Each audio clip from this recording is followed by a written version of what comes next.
Sin jadi Majusi. Maka ketika mereka merayakan hari besar mereka, mereka selalu menyalakan mercon. Maka ketika umat Islam merayakan pergantian tahun baru Masehi, saat itu mereka disesatkan tiga agama.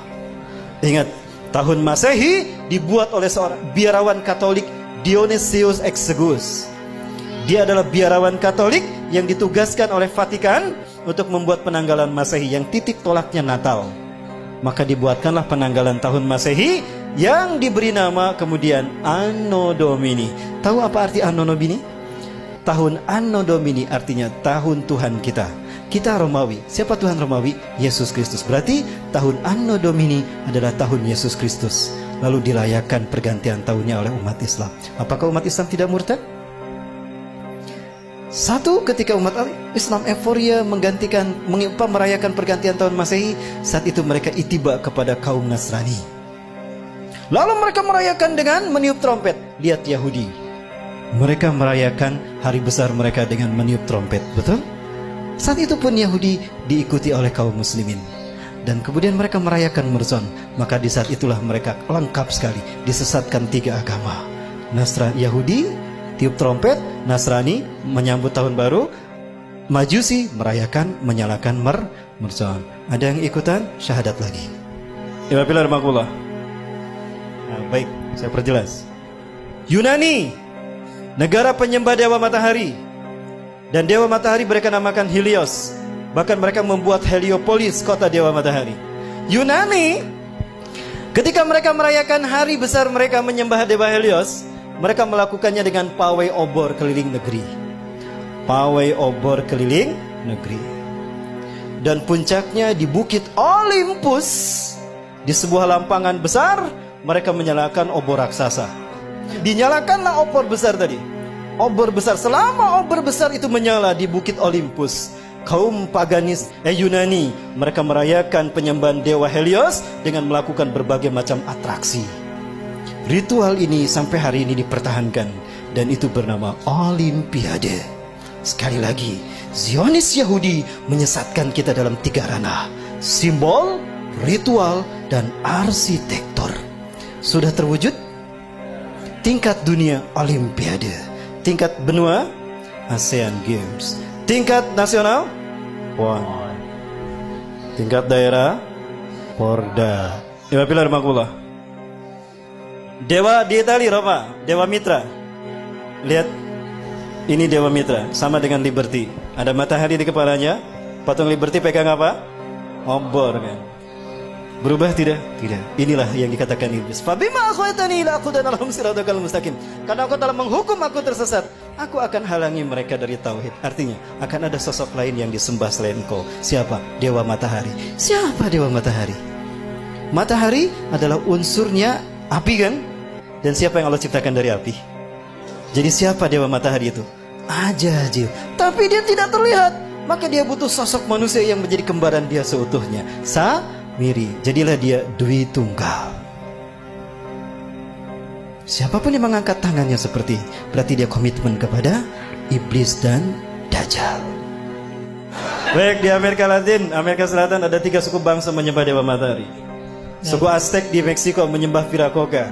Suku Inca menyembah dewa Inti di Brazil. Suku Maya menyembah dewa Kukulcan di Amerika Latin. Ya. Dan di Mesir ada Horus, dewa matahari. Dan Horus selalu digambarkan dengan kepala burung. Kenapa? Ketika Tuhan turun ke bumi selalu menggunakan burung. Dan burung adalah simbol singgasana tinggi. Maka siapapun yang menjadikan burung sebagai simbolnya, maka dia akan merdeka abadi. Maka jadilah burung simbol kemerdekaan setiap.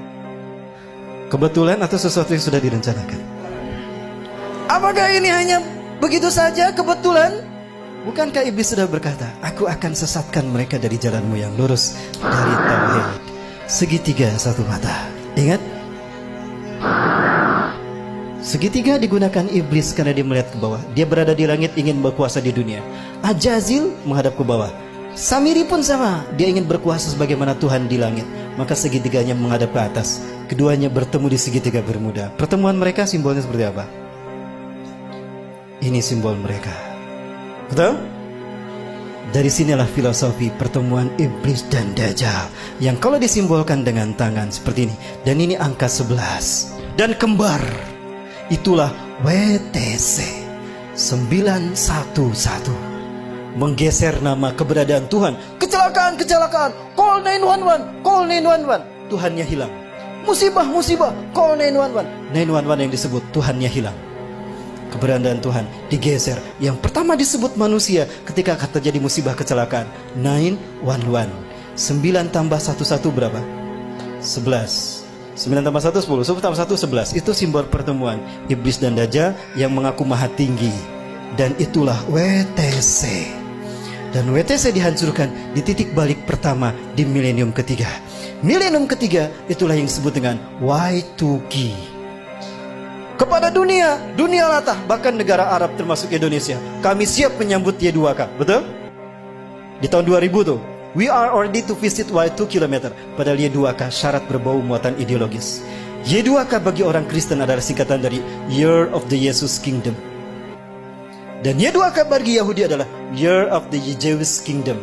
Artinya 1000 tahun terakhir sebelum hari kiamat, itu adalah tahun bagi berdirinya singgasana Tuhan di muka bumi. Cirinya apabila sapi berwarna merah sudah lahir. Sudah lahir belum? Berarti Tuhan yang mereka tunggu-tunggu akan tiba. Allahu Akbar. Sebentar lagi Dajjal sudah muncul. Disinilah iblis dan Dajjal bertemu. Dan mereka membuat kesepakatan. Inilah kesepakatan yang mereka buat. 1. Kita hancurkan Islam dan kaum muslimin, karena hanya Islam yang menghalangi kita.